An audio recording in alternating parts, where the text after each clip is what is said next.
You send an important email to your boss and they don't reply for a few hours.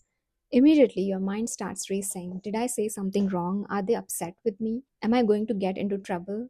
Or maybe you have a conversation with a friend, and for the rest of the day, you're replaying it in your mind over and over again, and you're worrying if you have said the wrong thing. That feeling, that mental chatter that just won't stop, that constant feeling of being on edge and worrying about the worst case scenario, it's exhausting, right? What if I told you that this is not a flaw in your personality? It's simply a habit that your brain has learned, and like any other habit, it can be unlearned. In this video, I'm going to show you 5 sneaky mind tricks, which are known as cognitive distortions in psychology. These are the tricks that your brain uses to create this anxiety. And more importantly, I'm going to give you simple, actionable tools that you can start using today to take back control of your mind. Hello, and welcome to my channel, Healing with Psychology. This is your space for blending real science backed tools with practical wisdom to help you heal your past, master your mind, and create a life that you truly love. So, what exactly are these mind tricks? The term cognitive distortions comes from the work of Dr. Aaron Beck, who is the father of cognitive behavior therapy or CBT. I like to explain it like this. Imagine you are wearing a pair of sunglasses, but these sunglasses have cracks all over them. When you look at the world through them, everything looks a little bit broken, a little bit distorted, a little bit scary. Cognitive distortions are like those cracked sunglasses. They're faulty thinking patterns that our brain forms, often from a young age. These are the mental shortcuts that your brain takes to make sense of the world. But they don't show us the true picture. They only show us the distorted negative version of reality. And when we don't know that we are wearing them, we believe that this distorted reality is the truth. So today we are going to learn how to take them off. Mind trick number one is catastrophizing or worst case scenario thinking. This is when you take a small, uncertain situation and your mind immediately jumps to the worst possible outcome, like that unreplied email from your boss. When you catch yourself in this thinking pattern, just pause and ask yourself this simple question: what are other three more likely, less dramatic possibilities? This simple question forces your brain out of its tunnel vision and makes it look for more logical options. The second mind trick is mind reading. This is when you assume that you know what the other people are thinking, and it's usually something negative about you. You walk past a group of colleagues and they are laughing, and you immediately think, they're laughing at me.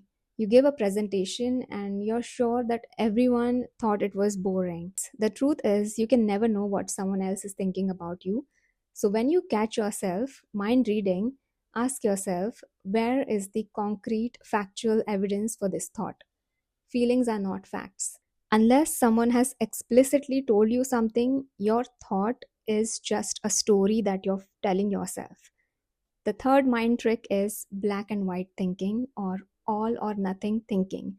This is when you see things in extremes. If you're not a complete success, you think you are a total failure. If you eat one unhealthy thing, your entire diet for the week is ruined. There's no middle ground, no room for mistakes. Just find one gray area and challenge the extreme language. When you think, I am a complete failure, ask yourself, is there a more compassionate and realistic way to see this? For example, I'm not a failure. I made a mistake on this one project and I can learn from it. The fourth mind trick is emotional reasoning. This is a very sneaky one. It's when you mistake your feelings for facts. The logic goes, I feel anxious, therefore the situation must be dangerous, or I feel like an imposter, therefore I must not be good enough. You have to separate your feeling from the fact. Acknowledge the feeling, but don't let it write the headline. Say to yourself, I am noticing the feeling of anxiety now. It is just a feeling. It's like a cloud passing through the sky. It's not a fact about my reality. This creates a space between you and your emotion. The fifth mind trick is mental filtering. This is when you pick out a single negative detail and magnify it while filtering out all the positive things. You could have a wonderful day, but you'll fixate it on that one awkward conversation that you had. You get nine positive comments on your work, and you can only focus on that one piece of criticism. Your brain is already an expert at finding the negative. Your job is to consciously look for the positive. So at the end of your day, make it a practice to ask, what are the three things that went well today, no matter how small? You're training your brain to widen its filter. So, to recap, the five mind tricks are catastrophizing, mind reading, black and white thinking, emotional reasoning, and the mental filter. Just having the language to identify these is a huge first step. You cannot change what you're not even aware of.